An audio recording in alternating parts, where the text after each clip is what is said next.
Menuju ke informasi yang pertama pemirsa, sejumlah wilayah di Jawa Timur masih tergenang banjir. Di Gresik, banjir langganan akibat meluapnya Sungai Lamong semakin meluas. Tanggul sungai jebol merendam pemukiman warga, jalan raya, hingga ratusan hektar lahan pertanian. Banjir juga terjadi di Jombang, Lamongan, Bojonegoro, hingga Pasuruan. Beginilah kondisi banjir di Desa Mojosari Rejo, Kecamatan Driorejo, Gresik. Banjir setinggi 70 cm ini juga merendam pemukiman warga di 3 desa lainnya, yakni Desa Sumput, Driorejo, dan Karangandong. Masih tingginya curah hujan membuat debit Sungai Lamong meluap hingga menjebol tanggul sungai di Desa Beton, Kecamatan Menganti. Akibatnya 9 desa terdampak banjir. Tim gabungan BPBD, TNI, Polri, dan relawan Tagana bergotong royong membantu mengevakuasi warga yang terjebak banjir. Tim juga membagikan bantuan makanan serta perbaikan tanggul yang jebol. Banjir langganan ini telah melanda 5 kecamatan di Kabupaten Gresik. Sementara itu, banjir masih mengenangi ratusan rumah warga di Desa Pulolor, Kecamatan Kota Jombang. Ketinggian banjir 1 hingga setengah meter. Akibatnya, aktivitas warga terganggu termasuk untuk memasak, sehingga sebagian memilih mengungsi ke rumah kerabat. Untuk membantu korban banjir, pemerintah Desa Pulolor mendirikan dapur umum. Mereka memasak ratusan nasi bungkus dibantu oleh relawan yang dibagikan kepada korban banjir yang bertahan di rumahnya. Total 400 kepala keluarga yang terdampak banjir di Desa Pulolor. Banjir melanda Desa Kedung Boto dan Desa Gedung Ringin, Kecamatan Beji, Kabupaten Pasuruan. Setidaknya 125 rumah warga terendam setinggi setengah meter. Akses jalan desa yang menghubungkan ke Kecamatan Jabon, Sidoarjo ikut tergenang. Puluhan hektar sawah juga banjir. Menurut warga, banjir disebabkan pendangkalan dan banyaknya tanaman enceng gondok di anak sungai Brantas yang menuju muara. Akibatnya, air sungai meluap ke pemukiman saat diguyur hujan deras selama 5 jam. Sementara itu, sebanyak 705 hektar areal persawahan di Bojonegoro terendam banjir luapan Sungai Bengawan Solo. Lahan yang terendam tersebar di 8 desa di 4 kecamatan.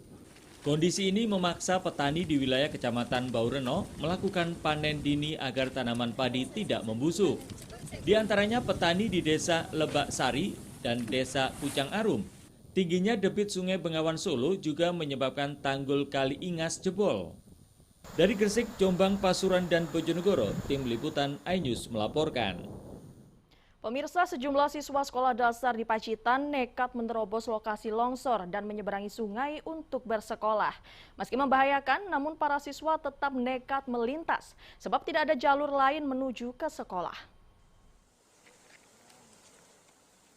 Sejumlah siswa di Dusun Sempu, Desa Kemuning, Kecamatan Tegal Ombok, Kabupaten Pacitan, nekat melintasi lokasi longsoran yang terjal. Bahkan beberapa di antaranya ada yang harus digendong orang tuanya karena cukup membahayakan. Setiap hari mereka harus melewati jalan di bawah lereng gunung yang longsor untuk sampai ke sekolah di SDN Kemuning 3. Mereka terpaksa melewati jalur longsoran ini karena akses jalan dan jembatan yang biasa mereka lalui putus akibat diterjang longsor. Meski longsor sudah terjadi 3 bulan lalu, hingga kini masih belum ada penanganan. Jalur ini menjadi akses terdekat menuju ke sekolah karena tidak harus memutar sejauh 10 km. Lewat sini, karena ini jalan satu-satunya. Takut, Kenapa takut? karena nanti ada longsor dan banjir. Nggak bisa lewat Pak, karena longsor. Jadi kalau aktivitas nggak bisa Pak selain lewat sini. Selain anak sekolah pun susah. Kalau nggak digendong sama orang tua nggak bisa. Selain pendidikan, longsor juga tentu mengganggu akses ekonomi warga. Warga pun berharap pemerintah segera membangun jembatan darurat agar aktivitas masyarakat bisa kembali normal. Dari Pacitan, Ahmad Subeki, iNews melaporkan. Helikopter rombongan Kapolda Jawa Timur mendarat darurat di lapangan Rejo Tangan, Tulungagung. Pendaratan dilakukan karena menghindari cuaca buruk. Video amatir merekam, inilah detik-detik pendaratan darurat helikopter rombongan Kapolda Jatim, Irjen Polisi Tony Harmanto di lapangan Rejotangan, Tulungagung, Rabu sore. Menurut warga, sebelumnya helikopter sempat berputar-putar di udara, kemudian mendarat dengan selamat. Seluruh penumpang yang berjumlah 9 orang juga dalam kondisi baik. Namun, akibat pendaratan ini, atap teras rumah warga rusak tersapu angin dari baling-baling helikopter.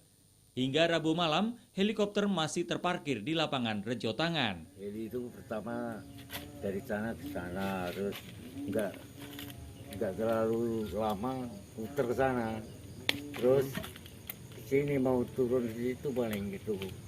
Atapnya nih, atap ini sama atap garasi itu rusak. Sempat Panik apa enggak? Hah? Jenengan Ya panik, lari ke belakang. Dikira roboh tuh. Goyang semua. Sementara itu, Kapolres Tulungagung AKBP Eko Hartanto mengatakan helikopter mendarat darurat karena menghindari cuaca buruk.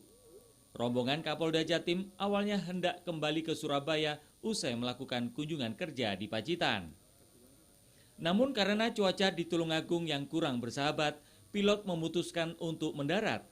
Kapolres memastikan seluruh rombongan selamat dalam kondisi baik. Rombongan kemudian melanjutkan perjalanan menggunakan transportasi darat.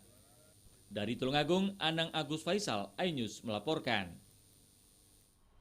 Kita ke informasi lain, seorang siswi SMP tewas terlindas truk tronton syarat muatan cabai di jalur nasional Tuban-Semarang, Kabupaten Tuban, Rabu pagi. Kecelakaan maut itu terjadi saat korban hendak berangkat ke sekolah mengendarai sepeda ontel, lalu ditabrak sepeda motor yang menyebabkan korban terjatuh ke sisi kanan jalan dan terlindas truk yang datang dari arah bersamaan. Saskia Mulyasaro, 13 tahun, terkapar tak berdaya di pinggir Jalan Raya Nasional Tuban, Semarang, Desa Sugiwaras, Kabupaten Tuban. Siswi Sekolah Menengah Pertama Negeri 4 Tuban ini mengalami luka parah usai terlindas truk tronton bermuatan cabai.